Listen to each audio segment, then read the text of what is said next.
নূরকে যারা পিটাইয়েছে, বিপি নূরের পরে যারা আঘাত করেছে, তাদেরকে বিচারের আওতায় আনা হোক।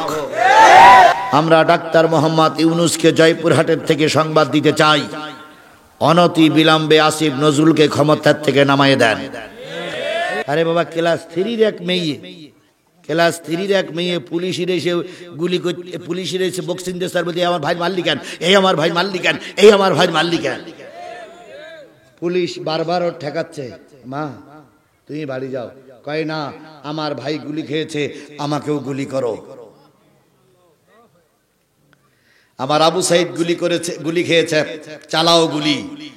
এই যে ক্লাস 3 পড়া মেয়ের ভিতরে এই যে ইমানি জজবা কে তৈরি করে দিয়েছে? আল্লাহ তাই বলতেছে, কিছু লোক মারা গেছে, কিছু লোক শহীদ হয়েছে, কিছু লোক জায়গা ছেড়ে দিয়েছে, কিছু লোক হোপলেস খেয়ে ফিরে এসেছে। ভুল বুঝো না, ও জায়গায় এমন একটা জাতি ফিট করে দেব, যাদেরকে তোমরাও চেনো না, তারাও তোমাদের চেনে না। তোমাদের তারা ভালোবাসবে আর আল্লাহকে তারা ভালোবাসবে। ইউজাহিদুনা ফি সাবিলিল্লাহ, তারা আল্লাহর পথে সংগ্রাম করবে। ওয়ালা ইয়াখাফুনা লাওমাতা লাইমিন, পরনিন্দুকের পরনিন্দার ভয় তাদের দিলে থাকবে না। আওয়ামী লীগের লোকেরা জোর গলায় বলতে পারে আমরা বাংলাদেশ আওয়ামী লীগের লোক, বিএনপির লোকেরা বলতে পারে আমরা জাতীয়তাবাদী দলের লোক, জাতীয় পার্টির লোকেরা বলে আমরা এরশাদের লোক। বাংলাদেশ জামাত ইসলামী, ইসলামী ছাত্র শিবিরের ছেলেরা কেন বুক ফুলিয়ে রাজপথে বলতে পারো না আমরা বাংলাদেশ জামাত ইসলামের লোক? শিবিরের ছেলেরা বুক ফুলিয়ে বলবা তোমরা বাংলাদেশ ইসলামী ছাত্র শিবিরের যুবক, কারণ তোমরা মল্লি আল্লাহর জান্নাতে আর বাসলে গাজী। তাহলে আমরা বুক ফুলিয়ে কেন বলতে পারবো না আমরা জামাত শিবিরের লোক? হয়তো কিছুদিন বলা যায়নি জালেমদের জুলুমির করার কারণে, এখন সেই পরিবেশ আছে না গেছে? এই পোস্টারে বাংলাদেশ জামাত ইসলামী জয়পুরহাট জেলার সেক্রেটারি মঞ্চে কথা বলবে, এই রকম পোস্টারে লেখার মতন পরিবেশ ছিল? মঞ্চে ওটা তো দূরের কথা, লেখার মতন পরিবেশ ছিল না। যে কমিটি লিখত তার 14 গোষ্ঠী জেলখানায় যেতে হইতো। তাহলে আল্লাহ বললেন চিন্তার কোনো কারণ নেই, আজকে তোমরা নাই, কালকেই তোমরা ময়দানে আসবে। সুবহানাল্লাহ, সুবহানাল্লাহ, সুবহানাল্লাহ। আল্লাহর নবী মক্কায় ধর্মের কাজ করছে, মদিনায় আল্লাহ পাক নেতা তৈরি করছে। মদিনার একজন নেতা ছিল, তার নাম হলো জালবিব, ইহুদি নেতা। তার একটা ছেলে ছিল, তার নাম হলো হুবহাব। একটাই মাত্র ছেলে, নাম কি? জাতিতে ইহুদি, জাতিতে খ্রিস্টান, জাতিতে ইহুদি, জাতিতে খ্রিস্টান। কিন্তু ওই ছেলেটার বাবার সঙ্গে বিরাট সম্পর্ক। ওই জালবিব ছিলেন একটা অঙ্গরাজ্যের প্রেসিডেন্ট, তার ছিল একটা সন্তান। এই সন্তানটারে নিয়ে বাবা প্রতিদিন লাইব্রেরিতে যায়, লাইব্রেরিতে যে বিভিন্ন ধরনের বই পুস্তক পড়ে। কিন্তু উপরের 19 নম্বর তাকের ভিতরে একটা বড় কৌটা আছে, এই কৌটাটা সুন্দর করে বেঁধে রেখেছে। ওই কৌটার ভিতরে একটা কি যেন আছে, এইটা বাবা কখনো ছেলেরে দেখায় না। আমার আলোচনার বিষয় হলো কাজ করব এখানে, লোক তৈরি হবে মদিনায়। ওই যে ভারতের এক নায়ক আছে, মারবো এখানে, লাশ বলবে শ্মশানে, আছে না? এরকম কেনা কেনা সে কেনা ওটা মুখস্থ আছে আপনাদের, খুব ভালো। মারবো এখানে, লাশ বলবো শ্মশানে। কালেমার দাওয়াত চলছে মক্কায়, লোক তৈরি হবে কোথায়? মদিনায়। এর নাম আল্লাহর ইসলাম। ছোট্ট বালক ডাক দিয়ে বলে, আব্বু তুমি বিরাট লিডার, তাওরাত কিতাব পড়াও, জব্বুর পড়াও, ইনজিল পড়াও, ত্রিপিটক পড়াও, মহাভারত পড়াও, কিন্তু 19 নম্বর তাকে কার নামটা আছে দেখাও না কেন? বাবা বললেন, ও আমার প্রিয় পুত্র হুবহাব, ওই 19 নম্বর তাকে একজন মহামানব মহানবীর নাম পরিচয় লেখা আছে। বাজান তো ওখানে কেন উনি ওখানে কেন কারণ উনি খুব সম্মানিত ব্যক্তি, উনি শেষ জামানার নবী। তো ওখানে রেখেছো কেন? কয় ওই নবীর ধর্ম যখন প্রচার হবে তখন আমাদের অস্তিত্ব থাকবে না। আমি লিখো জানতো যদি আল্লামা সাঈদী বেঁচে থাকে আগামী নির্বাচনে লাগবে না, আল্লামা সাঈদী হবে ওদের পরপরেই এদের পরপরেই দেশের প্রধানমন্ত্রী। বিএনপির লোক যারা আছেন, জাতীয় পার্টির লোক আছেন, যারা জামাতের লোক আছেন, বলুন তো যদি আল্লামা সাঈদী এখন বেঁচে থাকতেন আর যদি নির্বাচন হতো, ওই নির্বাচনের পরে আল্লামা সাঈদী হতো দেশের প্রধানমন্ত্রী, কথাটা সঠিক না বেঠিক? জোরে বলেন সঠিক না বেঠিক? এটা ওই আমরা আর কেউ না বুঝলি ইবলিসের ইবলিস, শয়তানের শয়তান, জালেমের জালেম, ফেরাউনির ফেরাউন ওই ভারতের মুদি বুঝেছিল। তাই ভারতের মুদিকে কি বলে সন্তুষ্ট করার জন্য আল্লামা সাঈদীকে মেরে দেওয়া হয়েছে। আল্লামা সাঈদী যুদ্ধ অপরাধী ছিল না। ডাক দিয়ে বলে বাজান 19 নম্বর তাকে লোকটি ভালো না খারাপ? কয় বাজান ভালো হোক আর খারাপ হোক ওটা পরের কথা, কিন্তু লোকটারে যদি মেরে দিতে পারো ইসলাম কখনো মাথা উঁচু করে দাঁড়াতে পারবে না। তাই তুমি যখন একটু বড় হবে ওই কৌটাটা পারবে, কৌটার ভিতরে নাম পরিচয় লেখা আছে, তাকে খুঁজে বের করবে, যেখানেই পাবে সেখানেই হত্যা করবে। ইহুদিরা চিরকাল ইসলাম ধর্ম নিয়ে টিকে থাকবে, ইসলাম কখনো মাথা উঁচু করে দাঁড়াতে পারবে না। ছোট বাচ্চাদের যেটা নিষেধ করা হয় সেইটা করার জন্য বেশি ব্যস্ত হয়। এটা হলো ছোট বাচ্চাদের কি ধর্ম। ওই বাচ্চা টার্গেট নিল কবে ওই কৌটাটা পারবো, আর ওই কৌটার থেকে কবে সেই লোকটার নাম দেখবো অপেক্ষায় আছে। একদিন সকালবেলা বাবার মা ঘুম থেকে জেগে বলতেছে বাজান যে দেখো তো ঘোড়াশালা থেকে একটা ঘোড়া নাও, খেজুর বাগানটা কি অবস্থা, গম বাগানটা কি অবস্থা একটু দেখে এসো, আর আমরা একটু অন্য কাজ করবো। হুবাব বুঝলেন, আমাকে জঙ্গলে পাঠাই দিয়া, আমাকে খেতে খামারে পাঠাই দিয়া বাবার মা আজকে মদ টানবে। মদ খাওয়া ভালো না খারাপ? মদ খাওয়া ভালো না খারাপ? এটা কি কোরআনে আছে? ইন্নামাল খামরু ওয়াল মাইসির ওয়াল আনসাবু ওয়াল আজলামু রিসসুম মিন আমালি শয়তান। নিশ্চয়ই মদ, জুয়া, মূর্তি নির্মাণ করা, আর যদি লাইগা যায় 10 টাকায় 40 লক্ষ টাকা, এই 4টে কাজ শয়তানের সবচেয়ে নিকৃষ্টতম কাজ। তাহলে মূর্তি নির্মাণ করা যদি শয়তানের নিকৃষ্টতম কাজ হয়, বিগত 15 বছর যারা মোড়ে মোড়ে মুজিবারের মূর্তি তৈরি করেছে আল্লাহর ভাষায় এরা ইবলিস। আল্লাহর ভাষায় এরা শয়তান। কথা বলেন ঠিক না ঠিক? মামুনুল হকের একটা ওয়াজের কথা আমি এর আগে আপনাদের শোনাইছি? শোনাইনি? তাহলে একটুখানি বলি, না শুনে থাকেন তো বলে, শুনে থাকলে বলার দরকার নেই।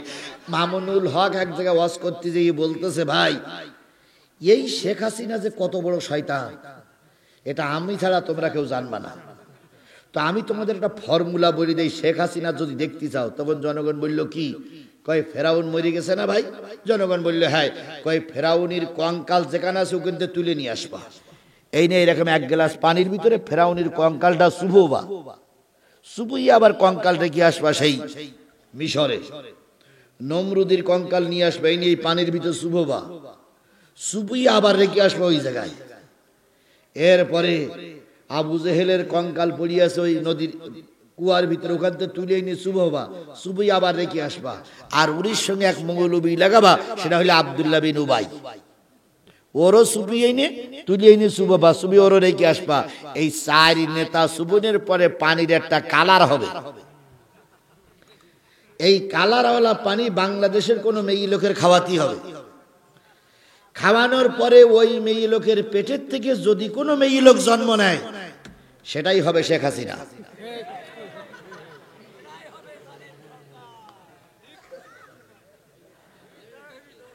মামুনুল হকের ওই ওয়াজটাকে আপনারা বিশ্বাস করেন? বিশ্বাস করেন? আমিও বিশ্বাস করি ভাই। যদি এই কথা শোনার পরে কোনো আওয়ামী লীগের লোক আমার নামে মামলা দেন, তাহলে আমার নামে দেবেন না, ওই মামুনুল হকের নামে দেবেন। কারণ এই অস্ত ওই মামুনুল হকের আজ আমি রিলে করলাম, আমার অস্ত না। বুঝাতে পেরেছি? বুঝাতে পেরেছি? আমার ভাইয়েরা, মূর্তি নির্মাণ করা যদি শয়তানের কাজ হয়, মোড়ে মোড়ে মূর্তি ছিল না ছিল না?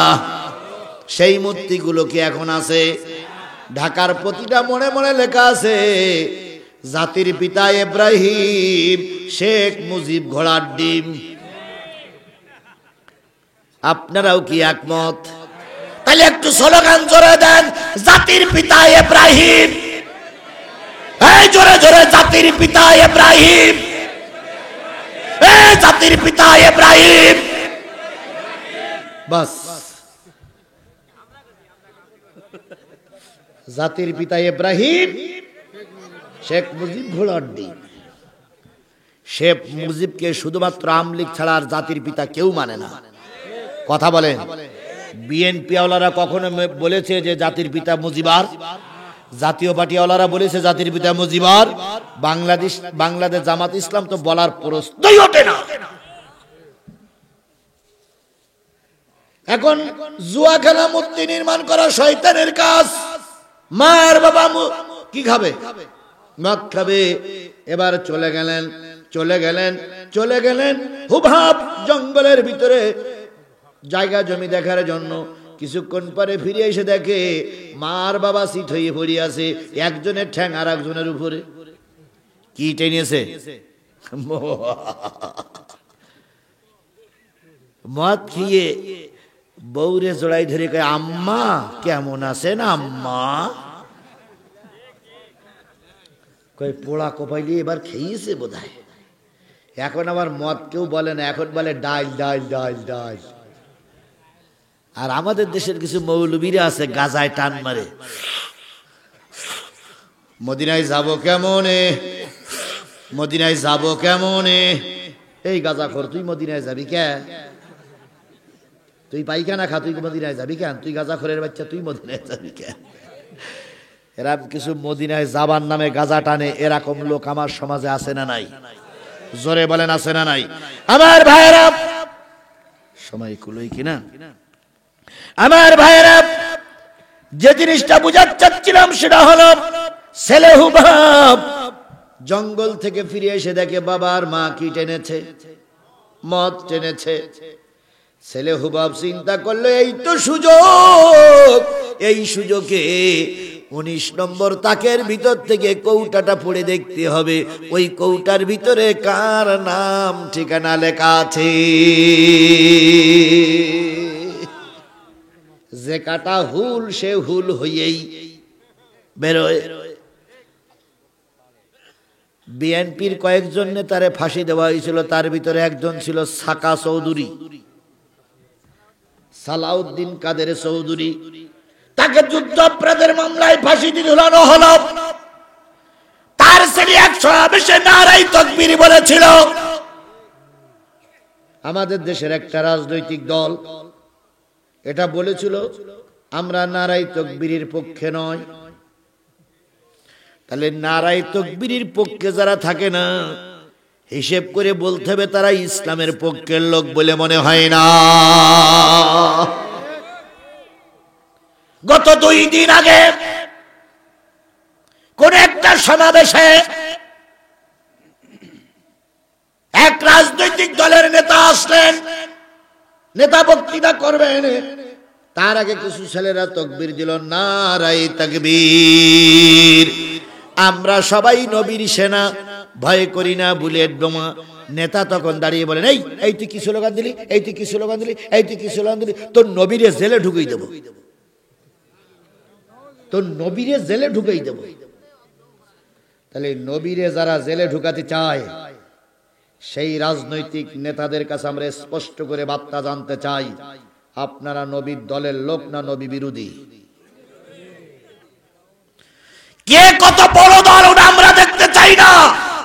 যারা নবীরে জেলে ঢুকাইতে চাইছে, মুসলমান তাদের সঙ্গে সম্পর্ক রেখে চলতে পারে না। কথা বলেন, কথা বলেন, কথা বলেন। আমি আমার জীবনের চাইতে নবীকে বেশি ভালোবাসি। আমি আমার স্ত্রীর চাইতে নবীকে বেশি ভালোবাসি, আমি আমার গর্ভধারিণী মায়ের চাইতে নবীকে বেশি ভালোবাসি। কথা বলেন ঠিক না ঠিক?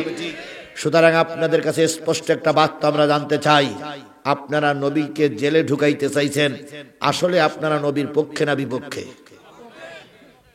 যদি বিপক্ষে হন স্পষ্ট করে বলেন আমরা নবীর বিপক্ষে। আর যদি পক্ষে হন তাহলে এই কথাটা যে নেতা বলেছে সে নেতাকে অবশ্যই নিঃশর্তভাবে জাতির কাছে ক্ষমা চাইতে হবে, নতুবা ওই নেতাদের পক্ষ অবলম্বন করতে আমরা পারি না। কথা ঠিক না বে ঠিক? আল্লাহ আমাদের কবুল করুক। হুভা 19 নম্বর তাকের ভিতর থেকে কৌটাটা পেড়ে কৌটাটার মুখ খুললো, খুব কষ্ট করে খুলে দেখে ওই কৌটার ভিতর থেকে একটা সাদা কাগজ বেরিয়ে আসলো। ওই কাগজে লেখা আছে লা ইলাহা ইল্লাল্লাহ মুহাম্মাদুর রাসূলুল্লাহ। যখন কাগজটা কৌটার ভিতর থেকে বের করে আনলো, নবী তখন মক্কায় না মদিনায়? মক্কায়। কাগজ বের করা হচ্ছে কোথায়? মদিনায়। মদিনার এক যুবক কালেমা পড়তেছে, নবী তখন মক্কায়। আল্লাহ পাক বললেন, করো না, তুমি এখানে বসে আছো, তোমার লোক মদিনায় তৈরি হচ্ছে। মাইয়ার তাদ্দা মিনকুম আন দীনিহি, যদি তোমার দল থেকে কেউ বেরিয়ে যায় চিন্তা করো না, তুমি আছো মক্কায়, মদিনায় লোক আমি আল্লাহ তৈরি করে দেব। আরেকটা কাগজ বের করা হলো, সেই কাগজে নবীজির বংশ পরিচয় লেখা আছে। আরেকটা কাগজ বের করা হলো, সেই কাগজে লেখা আছে আল্লাহর নবী দিন প্রচারের জন্য একদিন মদিনায় চলে আসবে। ওই বালক হুবাব কাগজটা বুকের ভিতরে জড়ে একটু চুমা দিয়ে বলতেছে, আল্লাহ এই তো সেই মদিনা, যদি নবীজি মদিনায় এসে থাকে নবীর সঙ্গে সাক্ষাৎ না করাই আমারে কবরে দিও না। হঠাৎ করে মার মদের অ্যাকশন নষ্ট হয়ে গেছে। মা উঠে দেখে বাপও বেহুশ, ছেলেও বেহুশ। মা কানের কাছে যেই বলতেছে, বাজান তোরে মদ খাওয়াবো না বলে পাঠাই দিলাম বাগানে, আর তুই এসো মদ খালি। ছেলে তখন মারে জড়াই ধরে বলতেছে, আম্মু তুমি আর আমার বাবা পাগল হইছো মদে, আর আমি পাগল হয়েছি নবীর প্রেমে। লা ইউমিনু আহাদুকুম হাত্তা কুনা হাব্বা ইলাইহি মিন ওয়ালিদিহি ওয়া ওয়ালাদিহি ওয়ান নাসি আজমাইন, ততক্ষণ পর্যন্ত কেউ মুমিন হতে পারবে না যতক্ষণ পিতামাতা, ভাই বোন, আত্মীয় স্বজন, পাড়া প্রতিবেশী, নেতা নেত্রীর চাইতে আল্লাহর নবীরে বেশি ভালোবাসা না যাবে। তাহলে ছেলেটা পাগল হইছে নবীর প্রেমে, আর বাপ আর মা পাগল হইছে কি খেয়ে? মদ খেয়ে। দুইজনের কালচার কি এক? ভাই তুমি টুপি মাথায় দিয়েছো ভোট নেবার জন্য, আর আমি টুপি মাথায় দিয়েছি আল্লাহর রাসূলের সন্তুষ্টির জন্য।